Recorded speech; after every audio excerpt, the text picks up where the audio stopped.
श्री साई सतचरित्र अध्याय 34 उदी की महिमा भाग 2।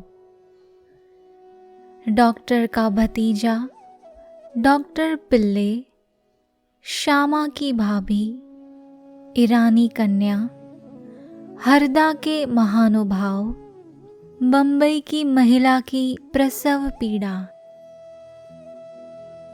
इस अध्याय में भी उदी की महत्ता क्रमबद्ध है तथा उन घटनाओं का भी उल्लेख किया है जिनमें उसका उपयोग बहुत ही प्रभावकारी सिद्ध हुआ। डॉक्टर का भतीजा। नासिक जिले के मालेगांव में एक डॉक्टर रहते थे। उनका भतीजा एक असाध्य रोग, एक प्रकार का तपेदिक से पीड़ित था। उन्होंने तथा उनके सभी डॉक्टर मित्रों ने समस्त उपचार किए, यहाँ तक कि उसकी शल्य चिकित्सा भी कराई, फिर भी बालक को कोई भी लाभ न हुआ। उसके कष्टों का पारावार न था। मित्र और संबंधियों ने बालक के माता पिता को दैविक उपचार करने का परामर्श देकर श्री साईं बाबा की शरण में जाने को कहा, जो अपनी दृष्टि मात्र से असाध्य रोग साध्य करने के लिए प्रसिद्ध है। अतः माता पिता बालक को साथ लेकर शिरडी आए। उन्होंने बाबा को साष्टांग प्रणाम कर श्री चरणों में बालक को डाल दिया और बड़ी नम्रता तथा आदरपूर्वक विनती की कि प्रभु, हम लोगों पर दया करो। आपका संकट मोचन नाम सुनकर ही हम लोग यहाँ आए हैं। दया कर इस बालक की रक्षा कीजिए।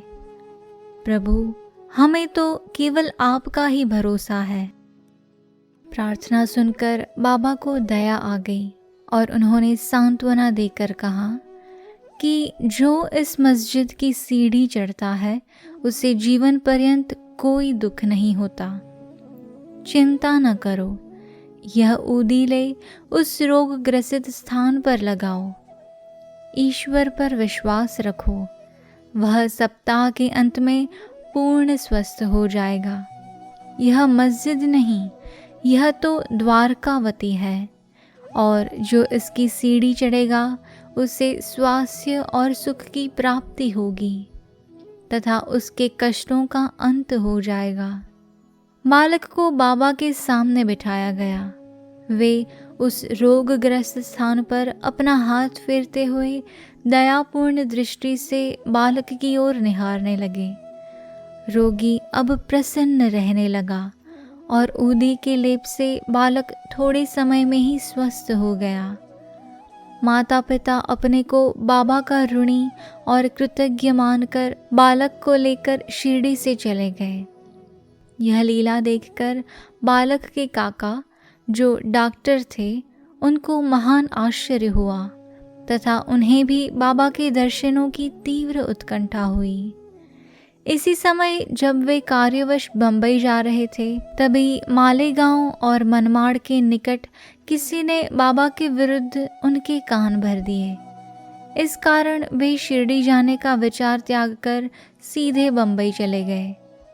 वे अपनी शेष छुट्टियां अलीबाग में व्यतीत करना चाहते थे, परंतु बंबई में उन्हें लगातार 3 रात्रियों तक एक ही ध्वनि सुनाई पड़ी कि क्या अब भी तुम मुझ पर अविश्वास कर रहे हो? तब डॉक्टर ने अपना विचार बदलकर शिरडी को प्रस्थान करने का निश्चय किया। बंबई में उनके एक रोगी को सांसर्गिक ज्वर आ रहा था, जिसका तापक्रम कम होने के कोई लक्षण दिखाई न देने के कारण उन्हें ऐसा लग रहा था कि कहीं शिरडी की यात्रा स्थगित न करनी पड़े। उन्होंने अपने मन ही मन एक परीक्षा करने का विचार किया कि यदि रोगी आज अच्छा हो जाए तो कल ही मैं शिरडी के लिए प्रस्थान कर दूंगा। आश्चर्य है कि जिस समय उन्होंने यह निश्चय किया, ठीक उसी समय से ज्वर में उतार होने लगा और ताप क्रमशः सामान्य स्थिति पर पहुंच गया। तब वे अपने निश्चयानुसार शिरडी पहुँचे और बाबा का दर्शन करके उन्हें प्रणाम किया।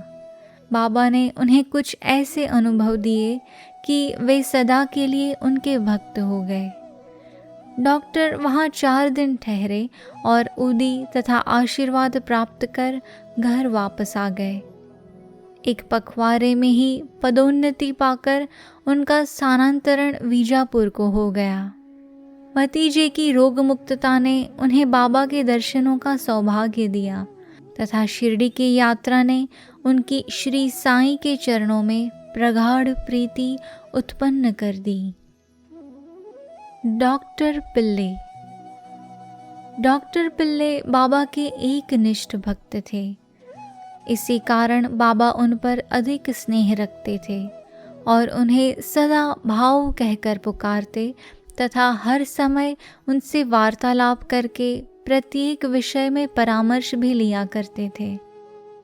उनकी सदैव यही इच्छा रहती कि वे बाबा के समीप ही बने रहें। एक बार डॉक्टर पिल्ले को नासूर हो गया। वे काका साहेब दीक्षित से बोले कि मुझे असह्य पीड़ा हो रही है और मैं अब इस जीवन से मृत्यु को अधिक श्रेयस्कर समझता हूँ। मुझे ज्ञात है कि इसका मुख्य कारण मेरे पूर्व जन्मों के कर्म ही है। जाकर बाबा से कहो कि वे मेरी यह पीड़ा अब दूर करें। मैं अपने पिछले जन्म के कर्मों को अगले 10 जन्मों में भोगने को तैयार हूँ। तब काका दीक्षित ने बाबा के पास जाकर उनकी प्रार्थना सुनाई। साईं तो दया के अवतार ही है। वे अपने भक्तों के कष्ट कैसे देख सकते थे। उनकी प्रार्थना सुनकर उन्हें भी दया आ गई और उन्होंने दीक्षित से कहा कि पिल्ले से जाकर कहो कि घबराने की ऐसी कोई बात नहीं। कर्मों का फल 10 जन्मों में क्यों भुगतना पड़ेगा। केवल 10 दिनों में ही गत जन्मों के कर्म फल समाप्त हो जाएंगे। मैं तो यहाँ तुम्हें धार्मिक और आध्यात्मिक कल्याण देने के लिए बैठा हूँ। प्राण त्यागने की इच्छा कदापि न करनी चाहिए। जाओ, पीठ पर लादकर उन्हें यहाँ ले आओ। मैं सदा के लिए उनका कष्टों से छुटकारा कर दूंगा। तब उसी स्थिति में पिल्ले को वहाँ लाया गया। बाबा ने अपनी दाहिनी ओर उनके सिरहाने अपनी गादी देकर सुख से लिटाकर कहा कि इसकी मुख्य औषधि तो यह है कि पिछले जन्मों के कर्मफल को अवश्य ही भोग लेना चाहिए ताकि उनसे सदैव के लिए छुटकारा हो जाए। हमारे कर्म ही सुख दुख के कारण होते हैं, इसलिए जैसी भी परिस्थिति आए उसी में संतोष करना चाहिए। अल्लाह ही सबको फल देने वाला है और वही सबका रक्षण करता है। ऐसा विचार कर सदैव उनका ही स्मरण करो। वे ही तुम्हारी चिंता दूर करेंगे। तन मन धन और वचन द्वारा उनकी अनन्य शरण में जाओ, फिर देखो कि वे क्या करते हैं। डॉक्टर पिल्ले ने कहा कि नाना साहिब ने मेरे पैर में एक पट्टी बांधी है, परंतु मुझे उससे कोई लाभ नहीं पहुंचा। नाना तो मूर्ख है, बाबा ने कहा। वह पट्टी हटाओ, नहीं तो मर जाओगे। थोड़ी देर में ही एक कौवा आएगा और वह अपनी चोंच इसमें मारेगा, तब तुम शीघ्र अच्छे हो जाओगे। जब यह वार्तालाप हो ही रहा था कि उसी समय अब्दुल, जो मस्जिद में झाड़ू लगाने तथा दिया बत्ती आदि स्वच्छ करने का कार्य करता था, वहाँ आया। जब वह दिया बत्ती स्वच्छ कर रहा था तो अचानक ही उसका पैर डॉक्टर पिल्ले के नासूर वाले पैर पर जा पड़ा। पैर तो सूजा हुआ था ही, और फिर अब्दुल के पैर से दबा तो उसमें से नासुर के 7 कीड़े बाहर निकल गए। कष्ट असहनीय हो गया और डॉक्टर पिल्ले उच्च स्वर में चिल्ला पड़े, किंतु कुछ समय के बाद वे शांत होकर गीत गाने लगे। तब बाबा ने कहा, देखा, भाव अब अच्छा हो गया है और गाना गा रहा है। गाने के बोल थे, करम कर मेरे हाल पर तू करीम, तेरा नाम रहमान है और रहीम, तू ही दोनों आलम का सुल्तान है, जहाँ मैं नुमाया तेरी शान है। फना होने वाला है सब कारोबार, रहे नूर तेरा सदा आश्कार, तू ही आशिक का हरदम मददगार है। इसका अर्थ है, मेरी स्थिति पर तू दया कर हे अल्लाह, तुम ही दयाधन और दयाशील हो, तुम ही दोनों दुनिया के सम्राट हो। इस दुनिया में तुम्हारा बड़प्पन स्पष्ट नेर आता है। यह सब कारोबार खत्म होने वाला है, मात्र तुम्हारी झांकी सदा रहने वाली है। भक्तों की तू हमेशा मदद करने वाला है। फिर डॉक्टर पिल्ले ने पूछा, वह कौवा कब आएगा और चोंच मारेगा? बाबा ने कहा, अरे क्या तुमने कौवे को नहीं देखा? अब वह नहीं आएगा। अब्दुल, जिसने तुम्हारा पैर दबाया, वही कौवा था। उसने चोंच मारकर नासुर को हटा दिया। वह अब फिर से क्यों आएगा? अब जाकर वाड़े में विश्राम करो, तुम शीघ्र ही स्वस्थ हो जाओगे। ऊदी लगाने और पानी के साथ पीने से बिना किसी औषधि या चिकित्सा के वे 10 दिनों में ही निरोग हो गए, जैसा कि बाबा ने उनसे कहा था।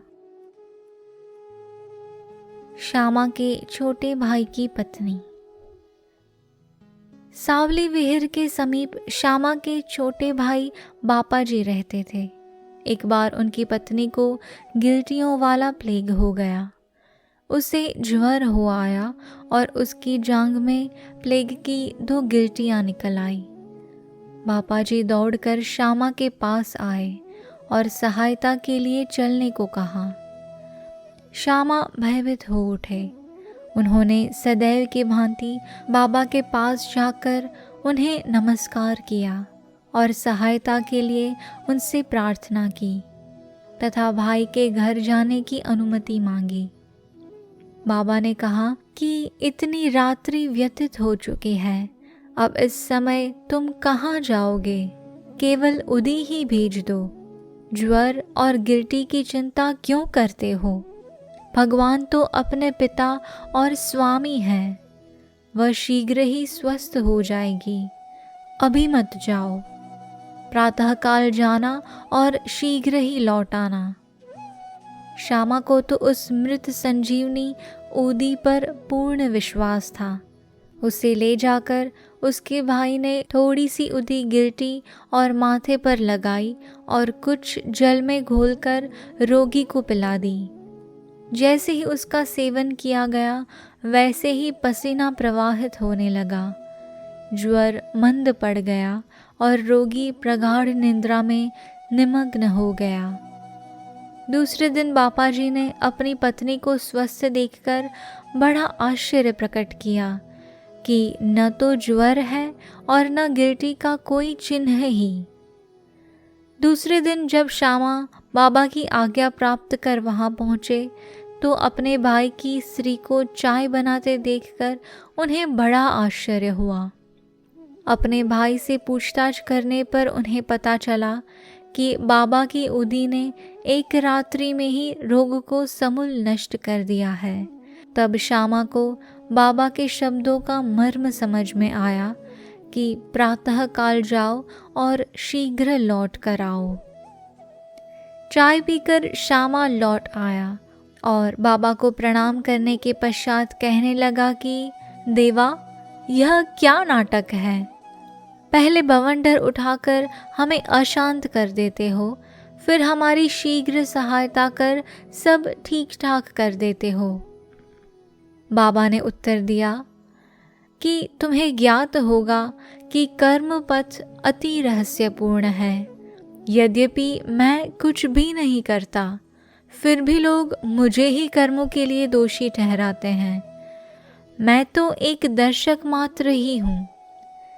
केवल ईश्वर ही एक सत्ताधारी और प्रेरणा देने वाले हैं।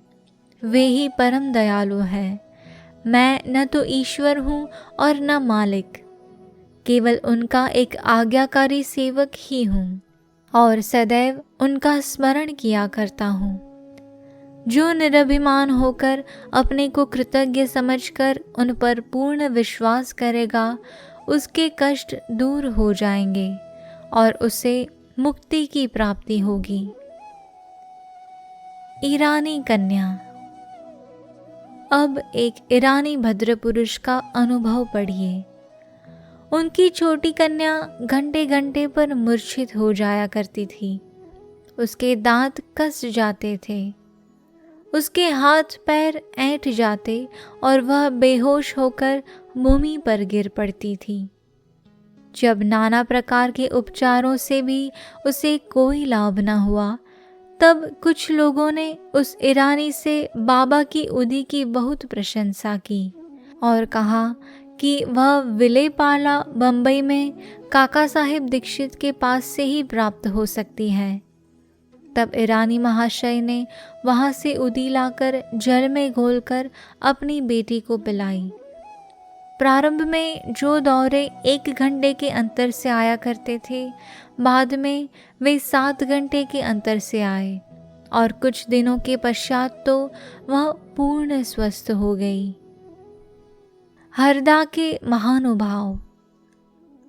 हरदा के एक महानुभाव पथरी रोग से ग्रस्त थे। यह पथरी केवल शल्य चिकित्सा द्वारा ही निकाली जा सकती थी। लोगों ने भी उन्हें ऐसा ही करने का परामर्श दिया। वे बहुत ही वृद्ध तथा दुर्बल थे और अपनी दुर्बलता देखकर उन्हें शल्य चिकित्सा कराने का साहस न हो रहा था। इस हालत में उनकी व्याधि का और इलाज ही क्या था। इसी समय नगर के इनामदार भी वहां आए हुए थे, जो बाबा के परम भक्त थे तथा उनके पास उदी भी थी। कुछ मित्रों के परामर्श देने पर उनके पुत्र ने उनसे कुछ उदी प्राप्त कर अपने वृद्ध पिता को जल में मिलाकर पीने को दी। केवल 5 मिनट में ही उदी के पेट में जाते ही पथरी मूत्रेंद्रिय के द्वार से बाहर निकल गई और वह वृद्ध शीघ्र ही स्वस्थ हो गया। बंबई की महिला की प्रसव पीड़ा। बंबई की कायस्थ प्रभु जाति की एक महिला को प्रसव काल में असहनीय वेदना हुआ करती थी। जब वह गर्भवती हो जाती तो बहुत घबराती और किंग कर्तव्यमुड हो जाया करती थी। इसके उपचारार्थ संत श्रीराम मारुति ने उसके पति को सुझाव दिया कि यदि इस पीड़ा से मुक्ति चाहते हो तो अपनी पत्नी को शिरडी ले जाओ। पुनः जब उनकी पत्नी गर्भवती हुई तो वे दोनों पति पत्नी शिरडी आए और वहाँ कुछ मास ठहरे। वे बाबा की नित्य सेवा करने लगे। उन्हें बाबा के सत्संग का भी बहुत लाभ हुआ। कुछ दिनों के पश्चात जब प्रसव काल समीप आया, तब सदैव की भांति गर्भाशय के द्वार में रुकावट के साथ अधिक वेदना होने लगी। उनकी समझ में नहीं आता था कि अब क्या करना चाहिए। थोड़ी ही देर में एक पड़ोसन आई और उसने मन ही मन बाबा से सहायता की प्रार्थना कर जल में उदी मिला उसे पीने को दी। तब केवल 5 मिनट में ही बिना किसी कष्ट के प्रसव हो गया।